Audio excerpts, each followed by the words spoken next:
Welcome back, everyone. We're here today on episode 2245 of the Cabral Concept. Thanks so much for joining me here today. Excited to get into today's show, and that is because we're going to be talking about PCOS and an actual nutrient that has been shown to outperform any other pharmaceutical drug right now used for PCOS. I also want to explain really what PCOS is, the root cause of it, and then be able to share true scientific research as to how you can improve your overall symptoms and actually get to a point where PCOS for you no longer exists. So one of the reasons why this is so important is that 1 out of 10 women experience PCOS-based symptoms. So when we're talking about polycystic ovary syndrome, so that's what PCOS stands for, what we're talking about is honestly, yes, there can be cystic-based issues, there's no doubt about that, but there's also typically a set of symptoms. And those symptoms are low mood, anxiety, depression in terms of the actual mood and mind. Then we have low energy, brain fog, overall lethargy, so not a lot of drive and ambition. Then we have some irritability, which has to do with the testosterone. We'll talk about that in a moment. We'll talk about higher levels of weight gain, or basically water retention or puffiness, and sometimes facial hair growth and acne.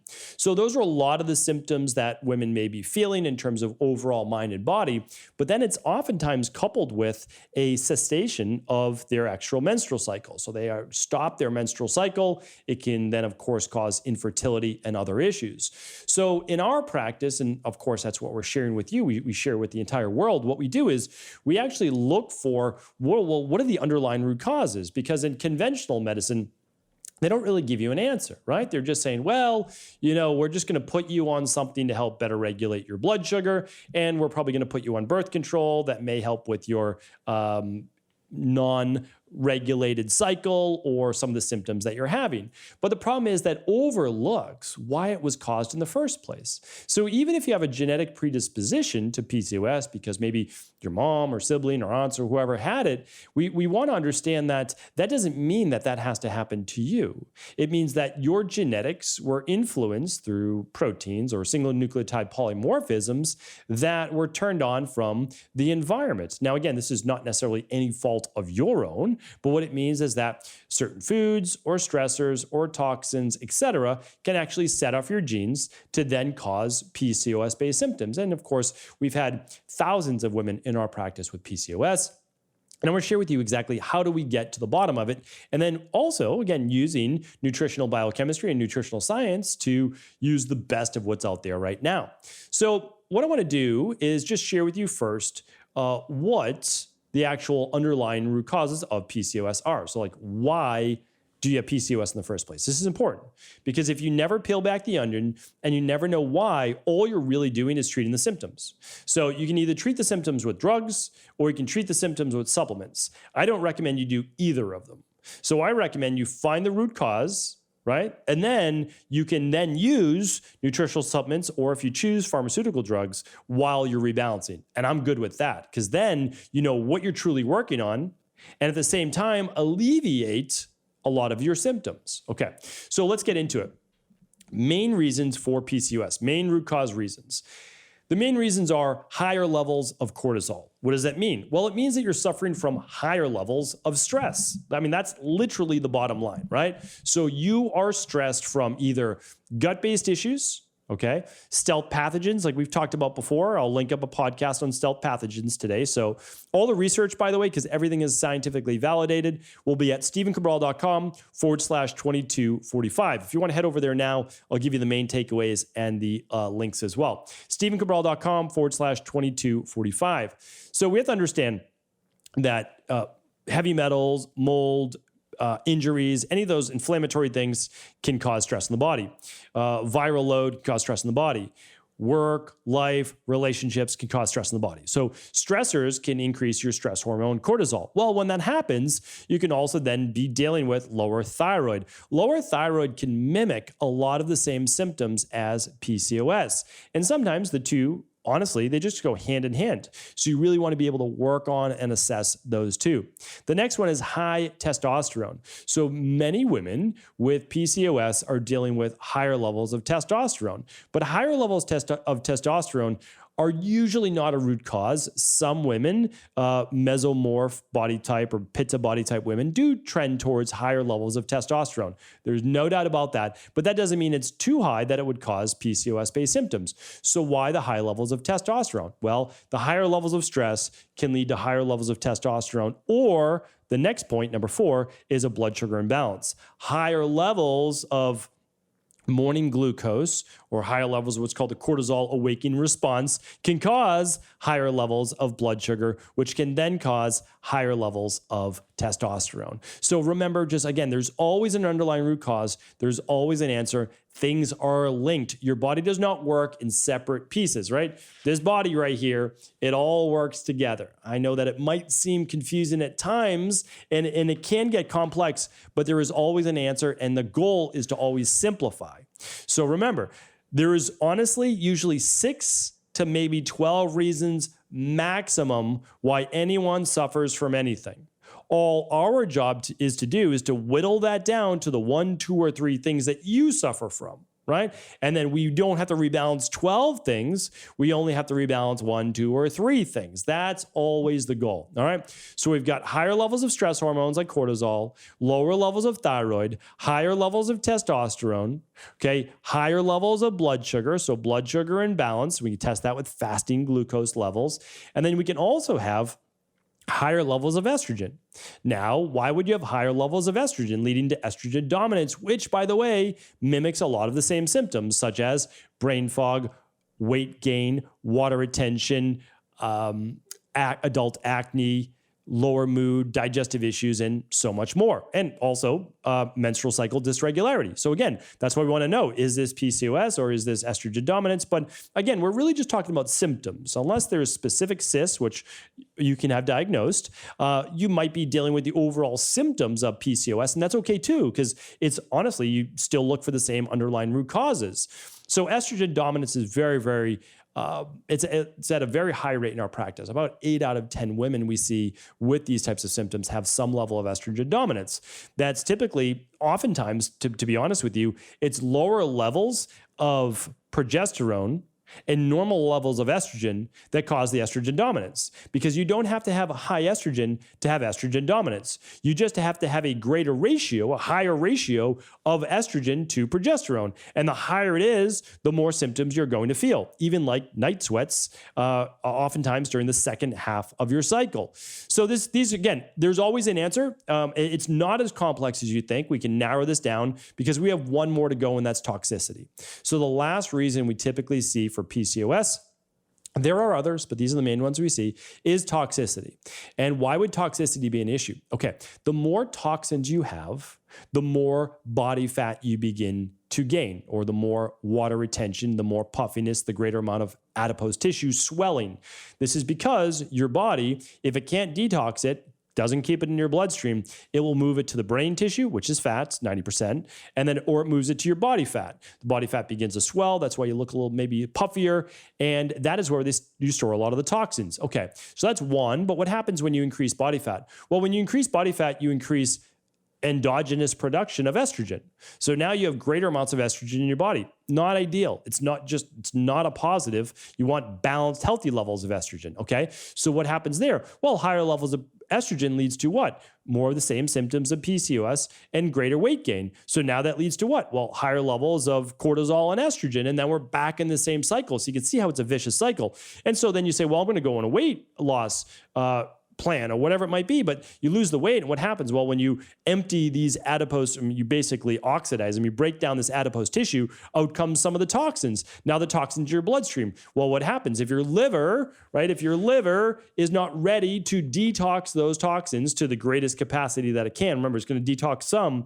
What does it do? Well, it moves it back to safe storage place, which is body fat, brain, etc. So I want to look at this as a holistic plan because you're not going to be able to figure it out just by looking at one thing, which brings me to what do we do to look for the underlying root causes? And then we'll get to the one thing that most people are doing right now. But in my opinion, it's a great adjunct, but not the end all be all. But I still want to give you that, right? Because I want to stay as an unbiased source for you. So the number one thing you can do is run a lab that's literally built for your hormones and PCOS, and that's the stress, mood, and metabolism test. Now, you can find that test at stephencabral.com/labs or directly to it at stephencabral.com/hormones-test. Now, keep in mind, you don't need to run that with our practice. Not at all. You can ask your naturopathic doctor to run it with you. You could also ask your integrative health practitioner level 2 to run it with you. That's your choice. You don't have to run it with our practice, but I want you to know that that is the number one test to look at everything we just spoke about except for toxicity. So it will not tell you about toxicity, okay? I do recommend the big 5 labs, especially if you have digestive issues, and it will look at your omega-3s and food sensitivities, which create more inflammation in the body, right? People say inflammation is a root cause of PCOS. That's not true. Inflammation is part of PCOS, but inflammation has a root cause itself. So I don't want to disagree with inflammation. It's there, and that's why omega-3s can help as well, but that's not the end-all, be-all, all right? So if you can do the big 5, do the big 5. If you can only do one lab, it's the stress, mood, and metabolism, okay?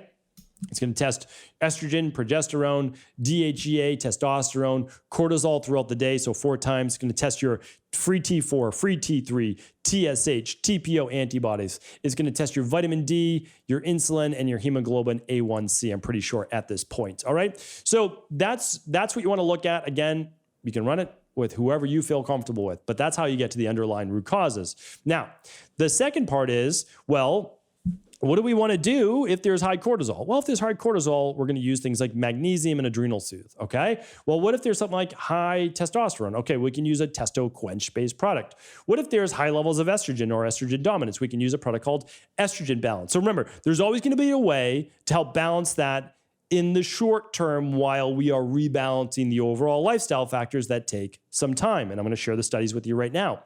But there's one product that keeps getting brought up over and over and over for PCOS, and that is inositol. So inositol is an amazing nutrient. It's actually a B vitamin. Most people don't know that it's a B vitamin, and that is because it's no longer called B8, right? But it used to be vitamin B8. Just like when we look at folate or folic acid, B9, a lot of people are like, well, I didn't know that that was a B vitamin. They're B vitamins, right? So inositol is a great B vitamin. And one of the reasons why we know then, okay, when we think B vitamins, what do? We think about helping with overall stress. That's true. That's what your B vitamin family does. It's anti-stress. But every B vitamin essentially helps the liver, but it also helps utilize energy from food. That's one of the main roles of most B vitamins. It literally takes your carbohydrates, nutrients in general, but a lot of it carbohydrates, and it uses those carbs and it uses them in a better way for fuel that helps to metabolize them to a greater degree as fuel. So we say, okay, so right away we know it helps metabolize, especially carbohydrates, to a greater degree as fuel. Well, in inositol, and I'll get to the clinical studies in just a second, inositol is also part of cell membranes. It helps make up cell membranes. And when I get to my next point, now it's going to start to make sense why this product is so beneficial with helping regulate overall blood sugar in the body. Now, why is it so great at regulating overall blood sugar in the body? Well, one of the biggest reasons it is it actually helps insulin perform its job to a far greater degree. But it gets left out that one of the reasons why it helps insulin perform its job to a far greater degree is because it actually helps the actual cell membrane structure. So people are thinking about, oh, well, I can use this and it's great for my blood sugar. Okay, sure. But there's a lot of things that you can use that are great for your blood sugar. Cinnamon, Gymnema sylvestre. What else is another one? Chromium, vanadyl sulfate, banaba leaf. Like there's a lot that are great for your blood sugar. But inositol is very interesting because it can actually help with the cell membrane. And if the cell membranes improve, then it will allow insulin to actually unlock the door to the cell to then shuttle in the glucose to get it out of the bloodstream. And that is why it's one of the most effective nutrients at helping with PCOS. PCOS with blood sugar dysregulation. Remember, if blood sugar dysregulation is not the heart of your PCOS, it doesn't help as much, but you should, again, still a great product to use, but not as much. That's why a lot of women will use inositol and it won't completely fix the problem. And the reason it won't is because it's doing one thing very specifically. But let me just give you two more benefits to inositol, and then I'll get you back to the science. So inositol also helps with mood. And you might say, well, how does it help with mood? Remember, if your blood sugar is not balanced, you're going to be highs and lows in energy, highs and lows in neurotransmitters. And there's a lot of depression, lower mood, anxiety, irritability that goes along with PCOS symptoms. So inositol can actually help with symptoms of depression and anxiety and low mood. And again, I have to give you the disclaimer. I'm not providing you medical advice. I'm not providing you medical treatment plans or any type of medical-based cures. Only your medical doctor has the wisdom to be able to do that. I am just sharing with you underlying root cause imbalances and how to heal yourself once and for all. So what we look at is the overall effects of this. And I want to share with you the actual studies on this. So, because again, this is pretty remarkable. And again, when your doctor says, oh, there's no such research, there's no clinical evidence that nutritional supplements work, you have to just take a deep breath and say, okay, I get it. I understand. So what you want to look at is this, that let me share with you a bunch of studies. So there are two different types of inositol, and they are myoinositol, and then there's dichloroinositol. And it used to be that people only used myoinositol because a lot of the original research was based on a myoinositol. And myoinositol does help, it does help with a couple things. So helping insulin improve and helping women get their cycle back naturally and improving overall ovary function. So that's pretty fantastic. But then later studies were done showing that myoinositol and dichloroinositol, two different forms of inositol, actually outperformed myoinositol alone. So I definitely recommend when you're using a nutritional supplement that it contains both myoinositol and dichloroinositol. There's a little bit more to this. The dosage that you want to use seems to be 1,600 milligrams on the low end to 3,000 plus milligrams on the higher end. You can always start at 1,600 milligrams, but for many women, you're going to want to go 3,000 plus milligrams per day. You can do that morning and night, or you can do divided doses if you'd like. I like to definitely get it in the morning to make sure that blood sugar and insulin is helped for the full day. So that's absolutely how we use it in my practice. And it's great to use it before breakfast if you can. If it doesn't feel great in your stomach, you're always welcome to take it with breakfast. Okay, but again, there's more to this. So in additional studies, it showed that, okay, myoinositol and dichloroinositol worked fantastic. And they actually outperformed the drug given by doctors, which is called metformin for PCOS. So myoinositol, dichloroinositol, just inositol in general, we'll call it, outperformed the drug metformin for helping with insulin for with women with PCOS. Why is this important? Because inositol doesn't seem to have any side effects for most women where metformin can. So this is pretty great. So if we're using something that nature gave us, vitamin B8 versus a drug, well, let's take what nature gave us all day long while looking at the underlying root causes, right? But it gets even better. Women, there's two different studies, two follow-ups, one at 400 micrograms a day of folate and another at 200 micrograms a day of folate. Both of them helped improve overall PCOS-based symptoms.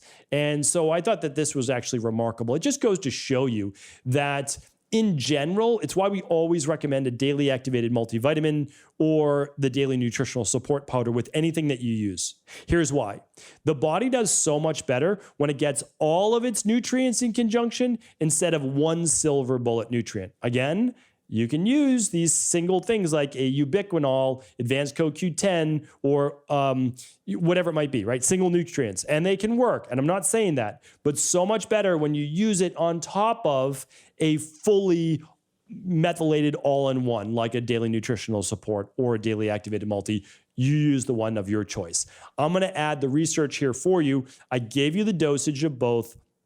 Again, I would, if it was me, well, let's say if it was my wife, I'd be using the products that I spoke about. I'd be doing the test for the underlying root causes, and I would be using an inositol product. The one that we use, I can't link it up on today's show notes page because the FDA thinks that I'm trying to cure things, and I'm not curing anything. I'm not giving any medical advice. I'm using these air quotes very liberally, and that is because we work on the underlying root causes. But again, the science is there, but a lot of times they don't care even if the science is there, but I get it. I totally understand. We're not trying to play medical doctor. And what we're trying to do is, of course, look at the underlying reasons anyway. So my recommendation, we use an inositol product. Let me see if I can find it for you. Yeah, it's very fancy marketing. It's called inositol support. And it contains both myo and D-chiro-inositol. It's 1.6 grams combined, 2 capsules you can use in the morning, 2 capsules with dinner. If you just want to do 1 serving, that's fine. I do recommend the 2, and that's because this product also contains alpha lipoic acid at 100 milligrams. If you've heard my show before on alpha lipoic acid, it is a very powerful nutrient and antioxidant that helps with blood sugar support, but it also helps with liver detoxification. It's been used in Europe now for over 30 years for type 2 diabetes. Again, not saying it's a medical cure or medical treatment plan, but again, it is used overseas. So that is that. I wanted to bring all that to you. I wanted to really teach you about the underlying root causes of PCOS, how to rebalance it through looking at the underlying root causes. But then also, there's nothing wrong with using a product like inositol or inositol with the ALA, inositol support, while rebalancing the body. So in our practice, typically women will use inositol for somewhere between about 4 and 6 months. The research does show you want to use it for at least 3 months, but at the same time, working on the underlying root cause imbalances, detoxification, supporting hormones, decreasing stress, improving thyroid, all the things that we talked about, right? Rebalancing blood sugar, maybe using glucose support and the magnesium that we talked about before, right? The daily nutritional support, the inositol, none of these are going to be harmful, and all of them are going to be beneficial for your body. Remember, at the end of the day, everything can be solved. You want to look at what are your toxicities and remove them. You want to look at what are your deficiencies and bring them up. When you give the body what it needs, it knows how to heal itself. Hopefully today's podcast was helpful. Thank you so much for tuning in. I appreciate you. I really do. And always feel free to share this show with anyone you believe it could support. Thanks everyone. Take care. Have an amazing day.